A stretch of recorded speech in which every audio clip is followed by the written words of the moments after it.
Welcome to every learner out there tuning in today. Whether you are prepping for a big meeting, folding your laundry, or just, feeding that insane curiosity of yours, we have a mission today that is going to completely alter how you experience the physical world. Oh, absolutely. Once you hear this, you really can't unsee it. Yeah, exactly. So let me paint a picture for you. Imagine walking into this high-end, modern art gallery. You step inside, and the space just demands awe. It's a blindingly white room.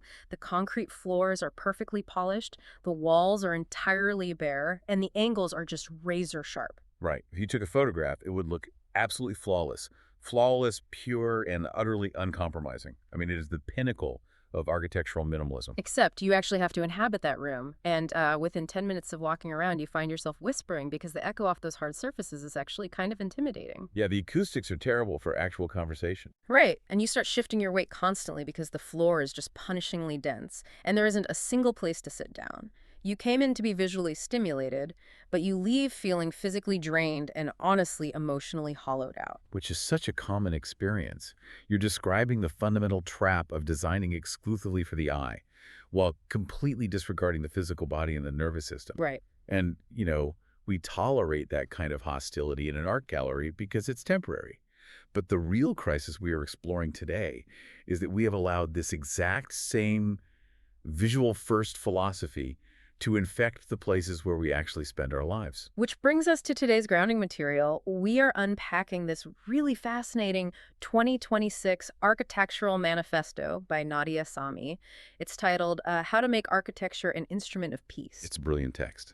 It really is.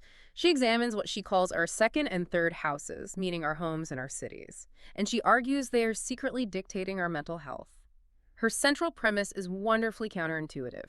She basically asks, what if the ultimate shortcut to a happier, healthier society is not designing for human strength and perfection, but intentionally designing for our weaknesses and our fragilities? Yeah, it forces a profound shift in how we perceive our environment. We tend to think of urban design as a passive backdrop, just the stage where our lives happen. Yeah, just concrete and glass. Exactly. But whether you are walking to the grocery store, waiting for a train, or even just sitting in your office right now, the invisible forces of the architecture around you are actively operating on your heart and your mind. They are either regulating your nervous system or they are quietly paring it down. Okay, let's unpack this.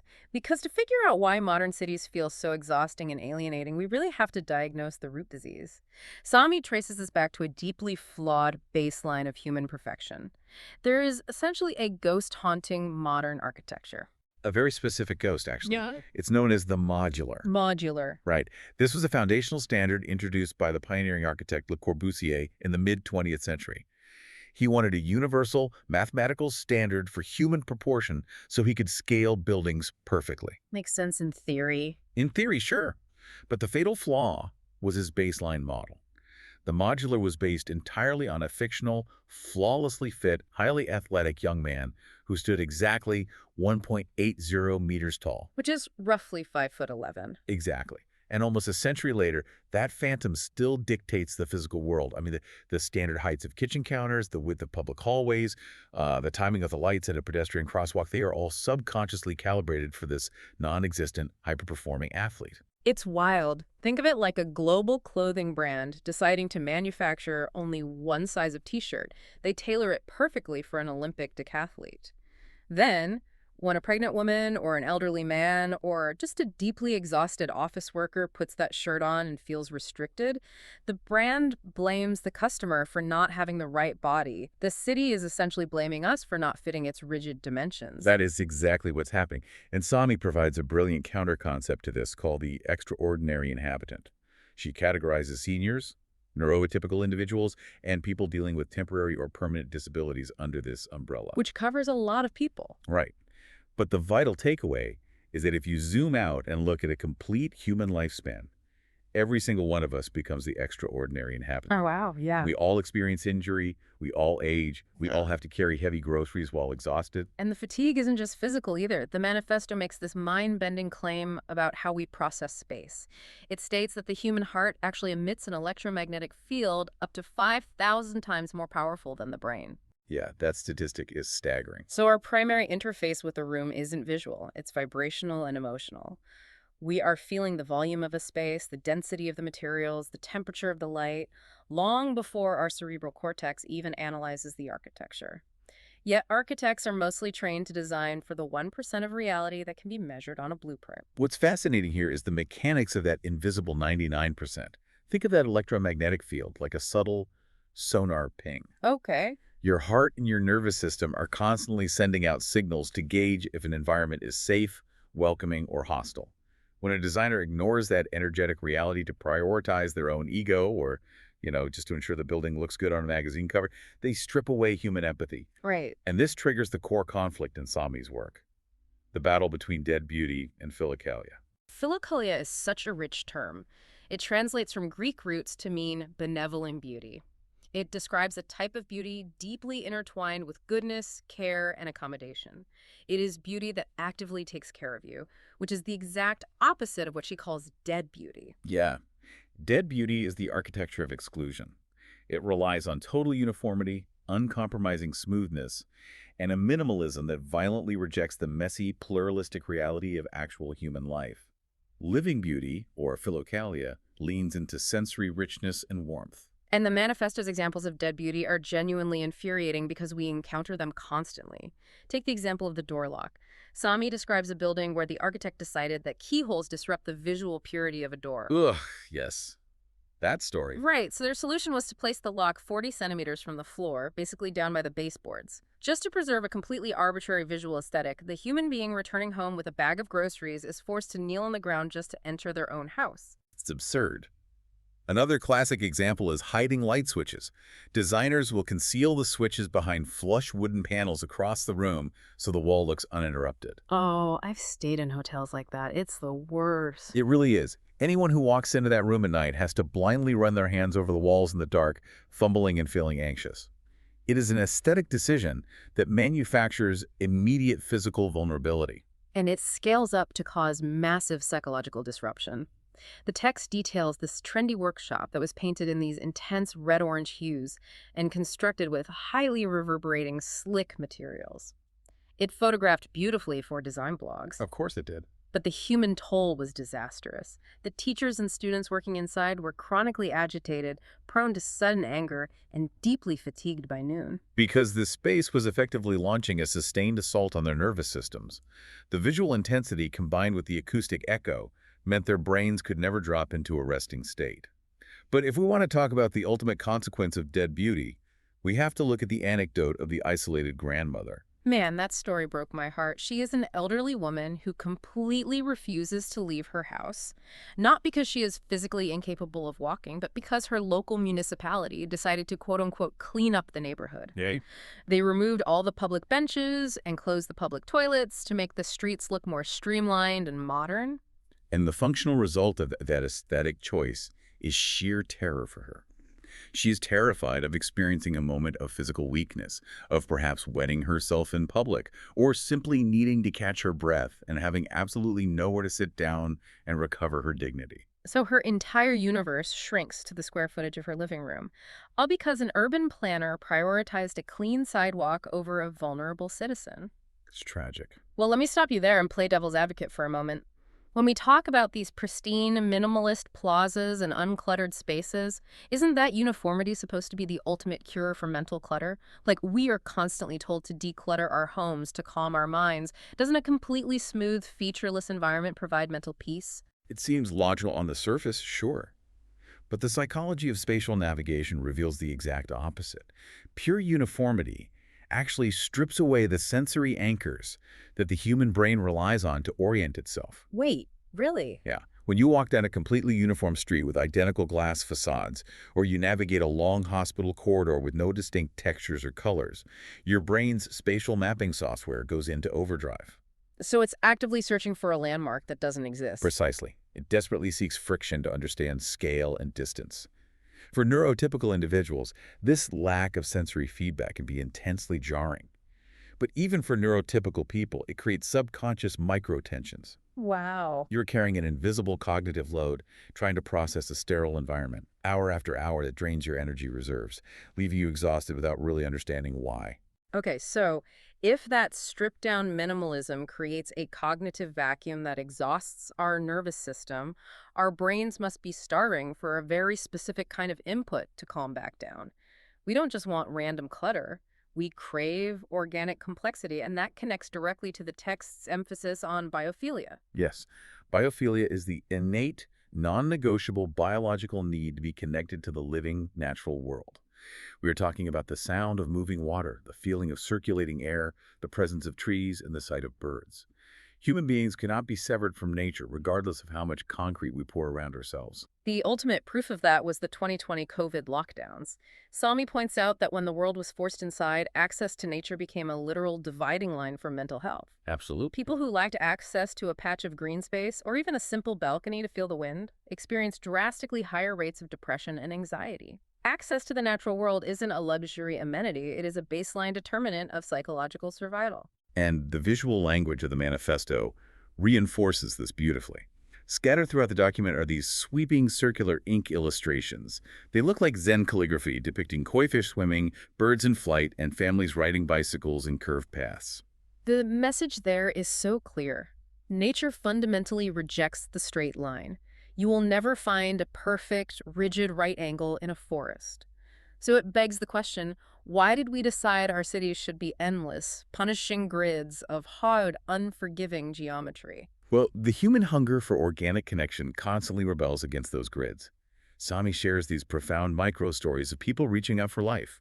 There's the elderly woman who wakes up every morning with her sole purpose being to check on the growth of her balcony flowers. Yeah. They are her only living companions. Or the woman who goes down to her building's mailbox at the exact same minute every afternoon. She doesn't even care about the mail. She is timing it to intercept the postman just to exchange a 30-second greeting.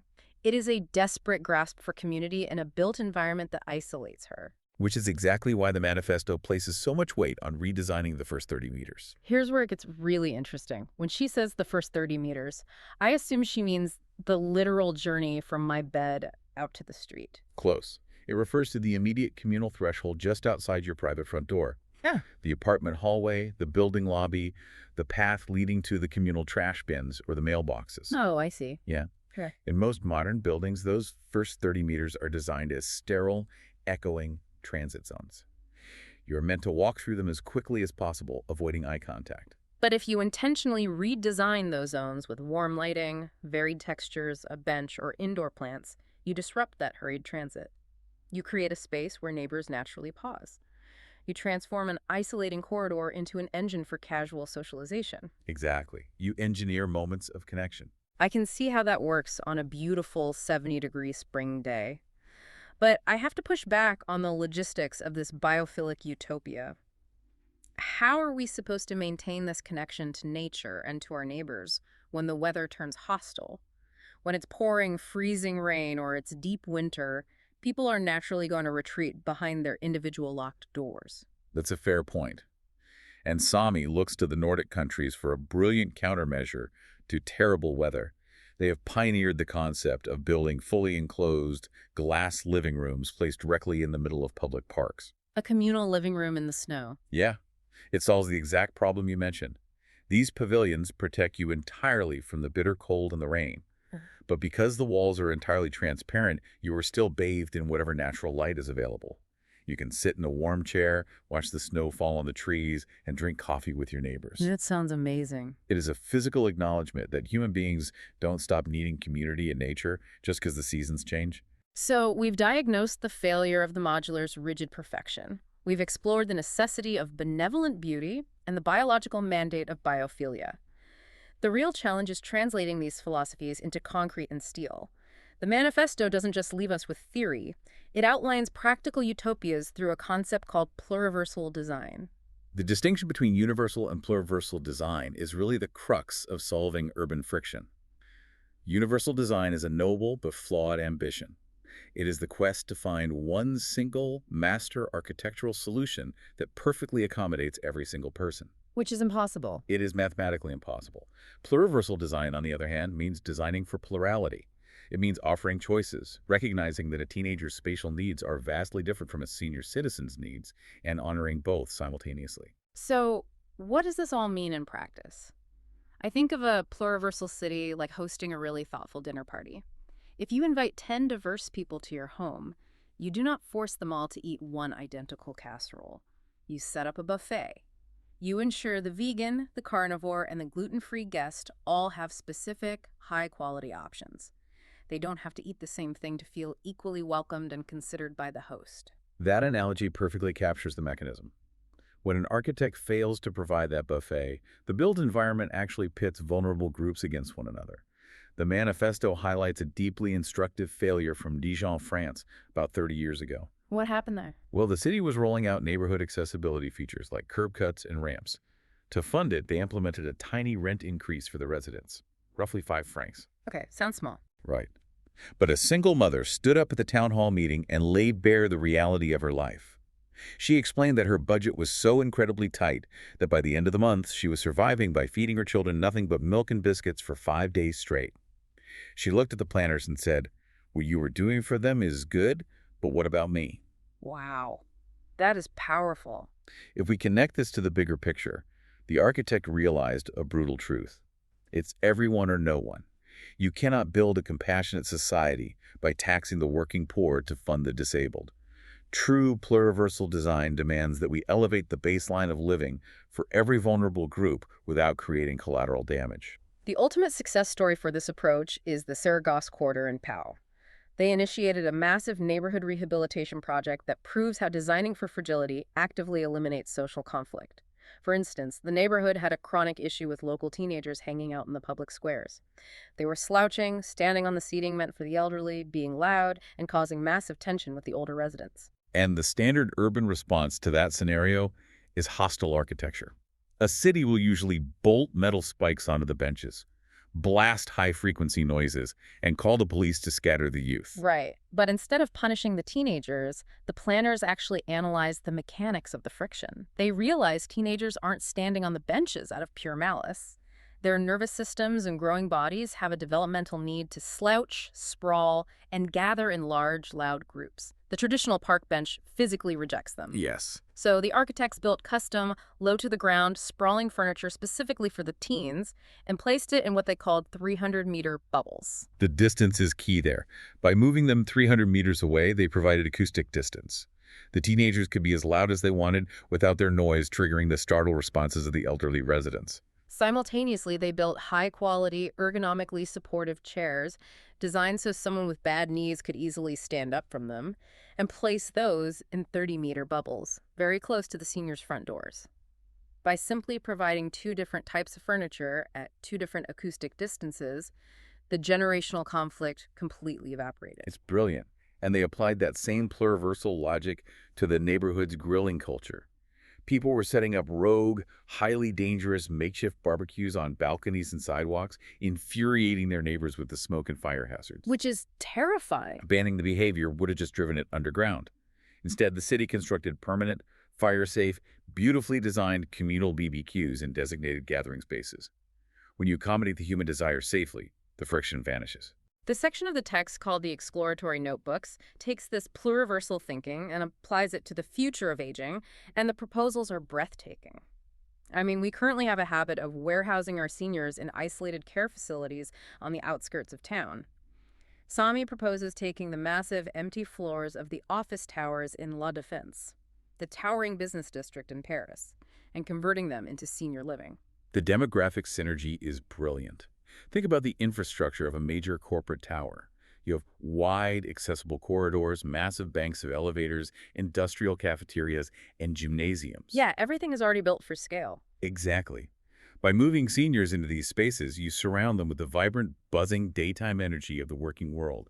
They are integrated into the hum of the city, and the building's massive carbon footprint is actually justified by utilizing the space 24 hours a day. The notebooks also detail the concept of curiosity staircases. For an elderly person or someone with a heart condition, looking up at a steep, uninterrupted flight of 30 stairs is genuinely terrifying. It's an insurmountable obstacle. It's exhausting just looking at it. Right. But if you design a staircase with a wide resting platform every 12 steps and place a piece of local art or a small window overlooking a garden on that platform, you completely change the psychology of the climb. It transforms from a grueling athletic event into a gentle, engaging journey. That same deep respect for human dignity is evident in her solution for what she calls the bathtub generation. There is a massive cohort of older individuals who flatly refuse to remodel their bathrooms to install medical-grade walk-in showers. Because doing so makes their private sanctuary feel like a sterile hospital room. It is a daily visual reminder of their decline. Yes. To bypass that trauma, Sami advocates for normalizing the traditional Japanese wooden bath stool. These are gorgeously crafted, highly dignified pieces of wooden furniture that you simply place in the existing tub. It completely stabilizes the bather, preventing lethal slip-and-fall accidents, but it looks like a piece of high-end spa decor. Oh, I love that. You accommodate the physical fragility of the body while fiercely protecting the emotional need for a beautiful home. It is a breathtaking reframing of how we care for one another through design. As we bring this deep dive to a close, the sheer gravity of Sami's manifesto really settles in. If we can finally abandon our obsession with the flawless, hyper-performing phantom of the modular, And redirect all of that architectural energy into honoring the beautiful, fragile reality of actual human bodies and minds. well, we can literally forge our streets, our hallways, and our public squares into instruments of peace. Benevolent beauty isn't just an aesthetic, it is a public health strategy. It absolutely is. So tomorrow morning when you walk out your front door, I challenge you to look closely at your own neighborhood. Scan the environment for the invisible signals we've unpacked today. Ask yourself, are the walls, the sidewalks, and the communal spaces projecting a living beauty that invites you to linger, to breathe, and to connect? Or are they radiating a cold, dead beauty that subconsciously commands you to hurry up, keep your head down, and get out of the way? But once you see those signals, you can never unsee them. And this raises one final, vital question for the future. Today, we have strictly analyzed physical materials, concrete, glass, and wood. But our society is rapidly migrating into purely virtual architectures. We are spending hours inside the metaverse and spatial computing environments. That is the ultimate frontier. Will we lazily copy and paste the hyper-perfect, frictionless, sterile ghost of the modular into our digital worlds?